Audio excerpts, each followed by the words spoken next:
Good morning. Today's our next topic is Psalm of Life, Poetry, Chapter 2. Good morning, all of you. Today, let's we start our second chapter of poetry, the Psalm of Life. Psalm means होता है song of life, जीवन का गीत, जिसे लिखा है H.W. Longfellow ने, जिनका जन्म 1807 में हुआ था और मृत्यु 1882 में हुई थी। About the poet, first of all हम पोएट के बारे में पढ़ेंगे। The full name of Longfellow was Henry Wordsworth Longfellow. Longfellow का पूरा नाम हेनरी वर्ड्सवर्थ लॉन्गफेलो है। He was an American poet, यह एक अमेरिकन कवि हैं। He was very famous in the world, वह पूरे संसार में बहुत प्रसिद्ध हैं। He worked as a teacher of modern language at Harvard University, वह कार्य करते थे हार्वर्ड यूनिवर्सिटी में as a teacher of modern language, आधुनिक भाषा के शिक्षक के रूप में। Voice of the night was the first collection of poem. Voice of the night उनका पहला कलेक्शन था पोएम का, जो पब्लिश्ड हुआ था 1839 में। इट इज़ इंक्लूडेड द पास साम ऑफ लाइफ, और इसी में ये पोएम जुड़ी हुई है, psalm of life. His other works were poems on slavery, the Spanish student, belfry of Bruges, the golden legend, village blacksmith, etc. Centrality of the poem, The Psalm of Life, published in 1838।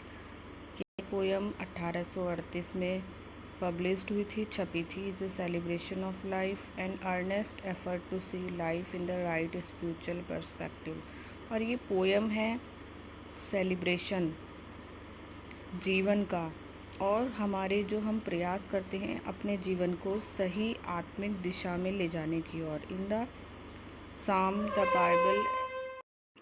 Bible, at some places human life has been referred to as something of little consequence, कि जो मनुष्य का जीवन है वह कहीं ना कहीं कुछ ना कुछ छोटे छोटे परिणामों से जुड़ा रहता है। The poet does not agree with this view of the psalmist, और जो कवि है वो इस विचार से, इस गीत से सहमत नहीं होता है, और वह कहता है life is not empty dream, जीवन एक खाली सपना नहीं है। सीरियस रियलिटी, यह एक गंभीर सच्चाई है। That is not its ultimate object, हमारी मृत्यु इसका उद्देश्य नहीं है। And the soul is immortal, और हमारी आत्मा अमर है।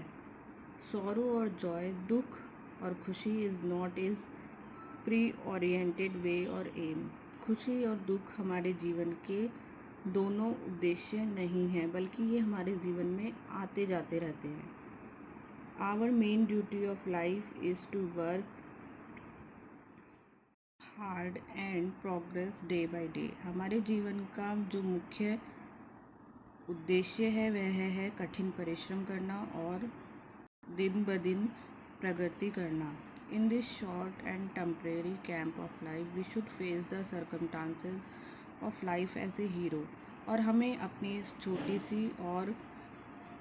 सी लाइफ में हमेशा हर परिस्थिति का सामना एक हीरो की तरह करना चाहिए। Not be driven this way और that way by them like helpless cattle, हमें अपना जीवन जानवर, कैटल में जो जानवर होते हैं जो असहाय होते हैं उनकी तरह नहीं जीना चाहिए, बल्कि हर परिस्थिति का सामना एक हीरो की तरह करना चाहिए। We should give up idleness and start working hard to achieve success after success, हमें आलस्य को त्याग कर हमेशा कठिन परिश्रम करना चाहिए अपने सफलता को प्राप्त करने के लिए। We should learn to labour hard and wait for the result, हमें कठिन परिश्रम करना चाहिए और इंतज़ार करना चाहिए उसके फल का, कि हमें हमारे कठिन परिश्रम का क्या फल मिलेगा। Let's we start the poem. Life is real, जीवन वास्तविक है या जीवन सच्चाई है। लाइफ इज़ अर्नेस्ट, जीवन गंभीर है। अर्नेस्ट मीन्स गंभीर। And the grave is not its goal, grave means होता है कब्र, और केवल मृत्यु ही इसका गोल उद्देश्य नहीं है। Dust thou art to dust returnest. हम इस मिट्टी से बने हैं और एक दिन हमें इसी मिट्टी में मिल जाना है। डस्ट डाउट का मतलब है हमारा जो शरीर है वो मिट्टी से बना हुआ है, टू डस्ट रिटर्नेस्ट, और वापस इसी मिट्टी में मिल जाएगा। Is not spoken of the soul, केवल आत्मा है जो नहीं मरती। केवल शरीर मरता है, आत्मा नहीं मरती। Not enjoyment and not sorrow, केवल आनंद प्राप्त करना और दुख प्राप्त करना ही नहीं है। इज़ आवर डिस्टाइंड एंड और वे, जो हमारे भाग्य में लिखा हुआ है वही उसी का हमें रास्ता ढूंढना है। यानी दुख और सुख हमारे लाइफ के दो हिस्से हैं। केवल हमारी लाइफ का उद्देश्य यही नहीं है कि हम दुख और सुख को ही एंजॉय करते रहें, बल्कि हमें अपने उस रास्ते पर जाना है जिससे हम अपने भाग्य को बदल सकते हैं।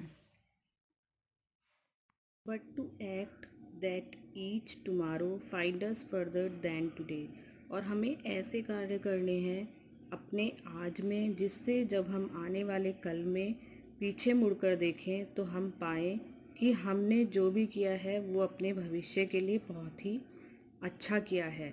यानी हमें जितने भी कार्य करने हैं अपने भाग्य को बनाने के लिए करने हैं, और ऐसे कार्य करने हैं कि जब हम पीछे मुड़कर देखें तो हमें सब कुछ अच्छा ही नज़र आए। In the world's broad field of battle, ये संसार एक युद्ध भूमि है। In the bivouac of life, bivouac और लाइफ का, बिहेविक का मीन्स होता है जब सैनिक एक कैंप लगाकर रहते हैं किसी युद्ध भूमि में। तो यहाँ पर पोएट कहना चाह रहा है कि हमारा जीवन एक युद्ध का मैदान है और हम उस सैनिक की तरह हैं जिससे उस युद्ध को लड़ना है और विजय प्राप्त करनी है। Be not like dumb driven cattle, हमें उन जानवरों की तरह गूंगे बहरे नहीं बने रहना है। हमें be a hero in the strife, एक हीरो की तरह अपनी लाइफ में संघर्ष करना है, और जितनी भी कठिन परिस्थितियां हमारी लाइफ में आती हैं उन्हें एक सोल्जर की तरह, एक योद्धा की तरह उनका सामना करना है और हमेशा अपने जीवन में एक हीरो बनकर रहना है। Let us then be up and doing, हमेशा आगे बढ़ते रहना है और हमेशा कठिन परिश्रम करते रहना है। With a heart for any fate, हमें हमारा भविष्य नहीं पता, लेकिन हम अपने कार्यों से उस भविष्य को अच्छा बना सकते हैं। स्टिल अचीविंग, स्टिल परसुइंग, केवल हमें कार्य करते जाना है और अपने भविष्य को, स्टिल अचीविंग मीन्स प्राप्त करना, परिश्रम के द्वारा हमें अपने भविष्य को प्राप्त करना है। Learn to labour and to wait, हमें अपना कार्य कठिन परिश्रम करते जाना है और इंतज़ार करना है कि उस परिश्रम का फल हमें कब मिलेगा। आई होप स्टूडेंट्स को पोएम समझ में आ गई होगी। अगर आपको पोएम समझ में आ गई है तो like, share and subscribe my channel. Thank you, bye bye.